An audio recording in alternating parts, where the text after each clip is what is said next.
Hello बच्चों, आज हम बात करने वाले हैं जो एटॉमिक्स नंबर क्या होता है और एटॉमिक्स मास क्या होता है। आपको हम एटॉमिक्स नंबर और एटॉमिक्स मास के बारे में अच्छी तरीके से समझाने की हम कोशिश करेंगे। जब आप 9th क्लास में होंगे तो आपको एटॉमिक्स नंबर और एटॉमिक्स मास मालूम होनी चाहिए। तभी आप क्या कर सकते हैं, कैलकुलेशन कैसे कर सकते हैं, जैसे कि मॉलिक्यूलर या मॉलिक्यूलर फार्मूला ये कर सकते हैं आप। जैसे कि आप मोल कॉन्सेप्ट है, मोल कॉन्सेप्ट को सिंपली आप क्या कर सकते हैं, फाइंड आउट कर सकते हैं। जब तक आपको एटॉमिक्स नंबर या एटॉमिक्स मास मालूम नहीं रहेगा तो आप क्या कर सकते हैं, आपको केमिस्ट्री में क्या होगा, डिफ़िकल्ट होगा। इसीलिए एटॉमिक्स नंबर और एटॉमिक्स मास मालूम होनी चाहिए। जैसे कि अगर हम यहाँ पे लिखने की कोशिश करेंगे, एटॉमिक्स नंबर क्या होता है, एटॉमिक्स एटॉमिक्स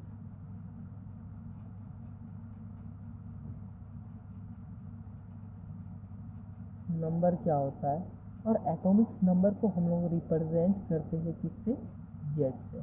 किससे रिप्रेजेंट करते हैं, जेड से रिप्रेजेंट करते हैं, क्या डिनोट करते हैं। ठीक है, इसका पहले हम डेफिनेशन लिख देते हैं, उसके बाद आपको हम समझाने की कोशिश करेंगे।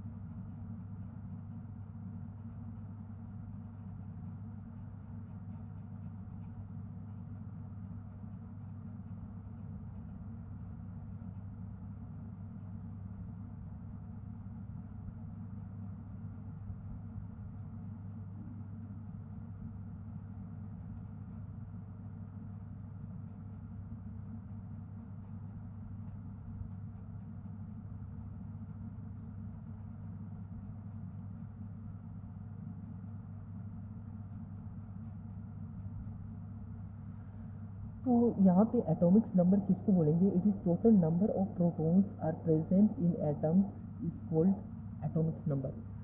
अब बोलो कि डिफिनेशन से तो हमको कुछ पल्ले नहीं पड़ा भैया, इसका आखिर मतलब क्या होता है।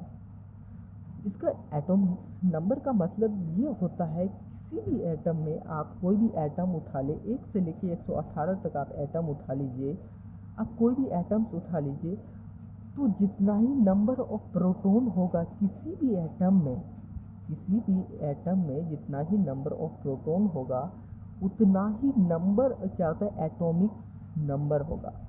अब बोलोगे समझ में नहीं आया भैया, अब कैसे। अब जैसे कि मान लिए हम सोडियम को उठा लिए, अब बोलो कि सोडियम को ही क्यों ले रहे हो, कोई सा भी एटम्स ले सकते हो, या कैल्शियम ले सकते हो, या आप क्या कर सकते हो, पोटेशियम ले सकते हो, या फॉस्फोरस ले सकते हो, या एर्गन ले सकते हो। आप कोई सा भी एटम्स आप उठा सकते हैं 1 से लेके 118 तक। ठीक है, आप कोई से भी एटम्स उठा सकते हैं।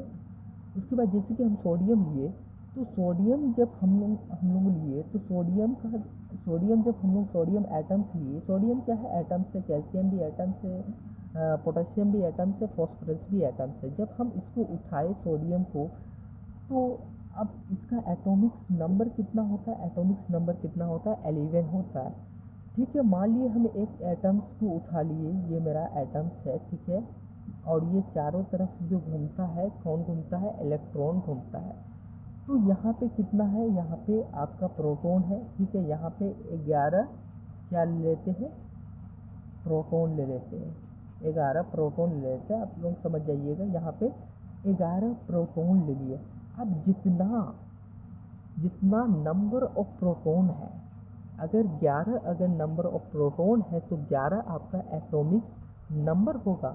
उसी तरह से अगर कैल्शियम का एटॉमिक नंबर अगर 20 है तो इसका नंबर ऑफ प्रोटॉन कितना है, 20 है।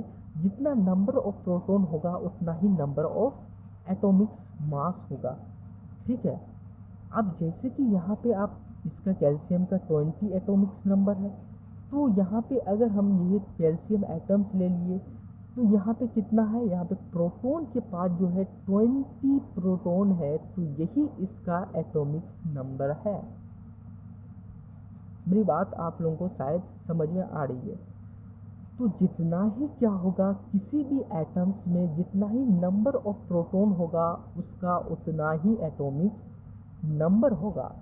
जितना ही नंबर ऑफ प्रोटॉन होगा किसी भी एटम्स में, चाहे आप कैल्शियम की बात करें, चाहे कार्बन की बात करें, चाहे आप नाइट्रोजन की बात करें, चाहे हाइड्रोजन की बात करें, तो हाइड्रोजन में कितना है, यहाँ पे नंबर ऑफ प्रोटॉन कितना है, 1 है, एक प्रोटॉन है, तो इसका एटॉमिक नंबर भी क्या होगा, एटॉमिक नंबर भी क्या होगा, एक ही होगा।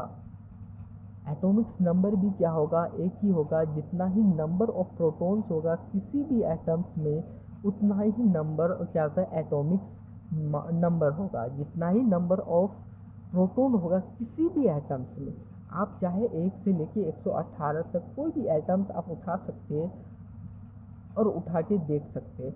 जितना ही नंबर ऑफ क्या होता है, जितना ही नंबर ऑफ प्रोटॉन होगा उतना ही आपका एटॉमिक नंबर होगा।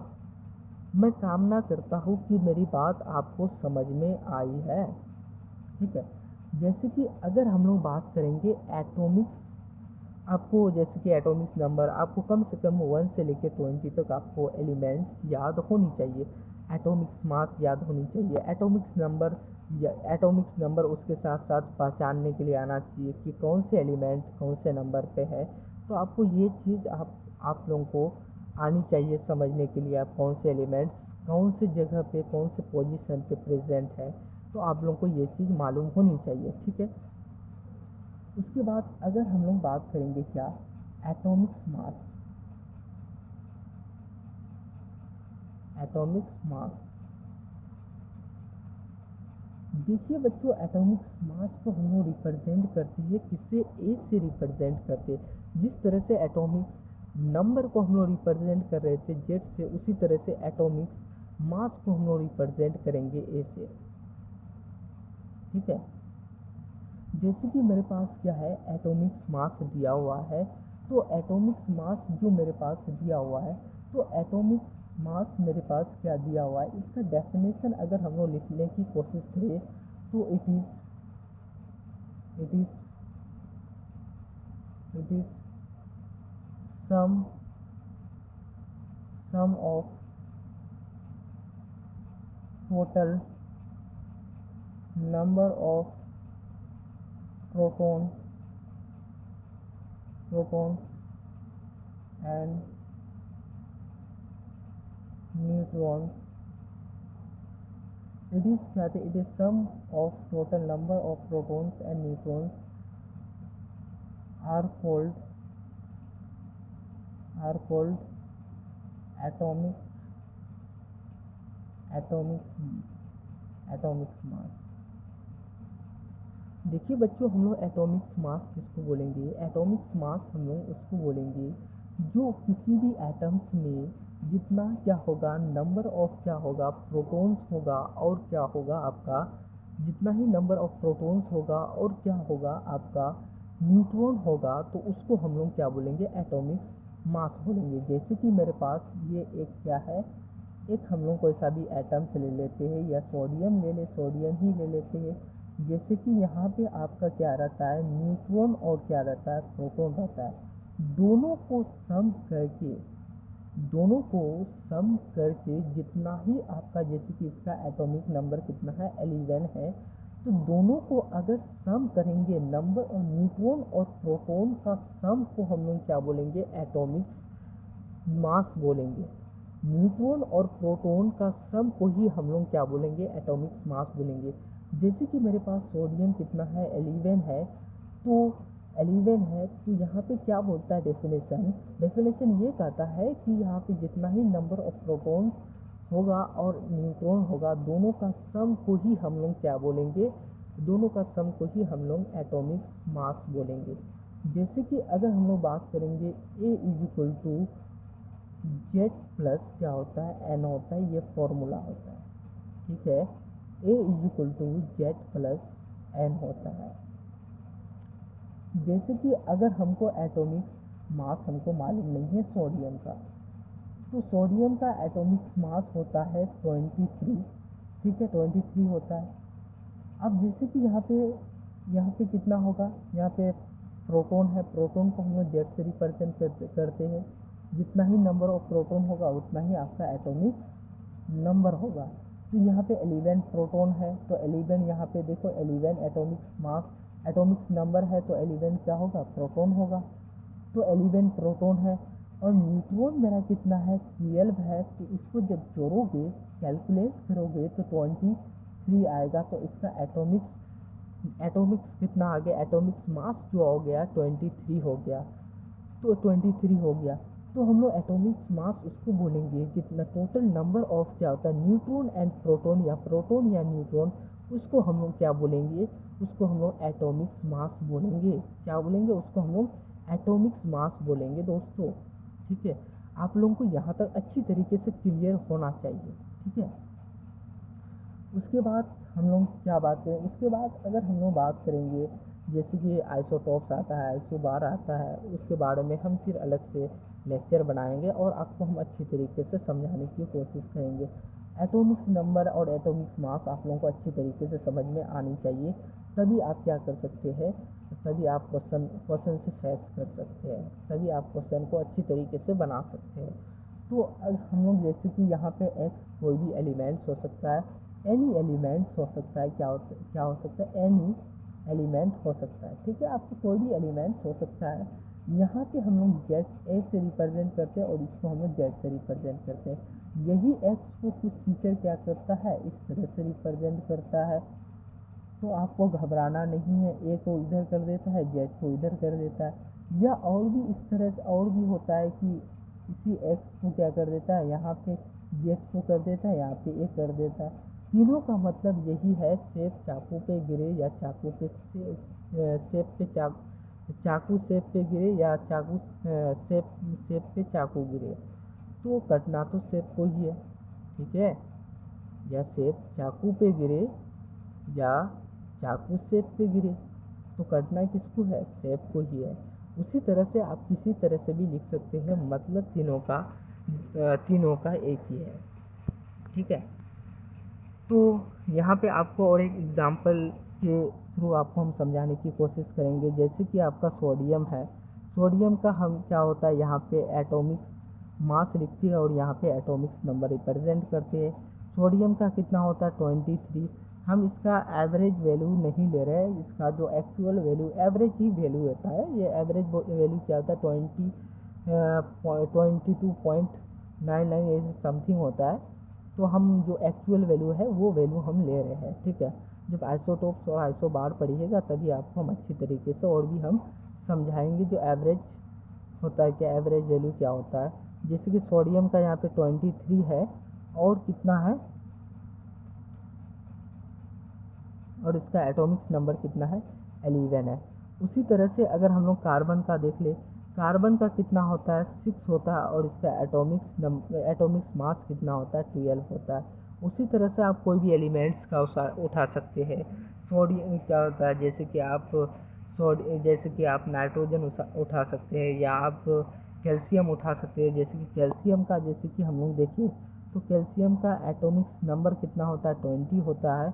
और कितना होता है, 20 होता है। और इसका एटॉमिक्स, अगर हम लोग एटॉमिक मास देखें तो 40 होता है। कितना होता है, 40 होता है।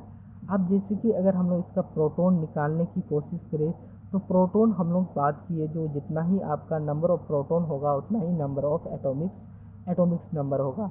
तो इसका नंबर ऑफ प्रोटॉन कितना है, जितना एटॉमिक नंबर है 20 है, तो 20 प्रोटॉन होगा।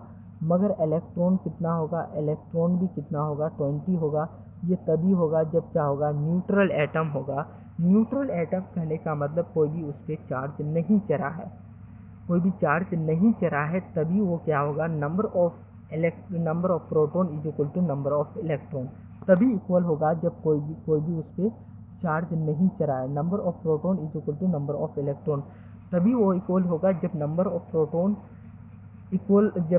Proton is equal to number of electron, जब दोनों इक्वल होगा, जब number of proton is equal to number of electron, तभी इसका क्या होगा, एटॉमिक, जब इस पर कोई भी चार्ज नहीं होगा तभी ये इक्वल होगा, मतलब न्यूट्रल एटम होगा, कोई भी चार्ज नहीं होगा तभी ये इक्वल होगा। ठीक है, अगर उसके बाद अगर हम बात करें जो हम लोग कैल्शियम को लिए थे, ठीक है। तो कैल्शियम का 20 एटॉमिक नंबर होता है और 40 होता है, तो इसका प्रोटॉन भी कितना होगा, 20 होगा, और इलेक्ट्रॉन भी 20 होगा, क्योंकि अब ये न्यूट्रल एटम है।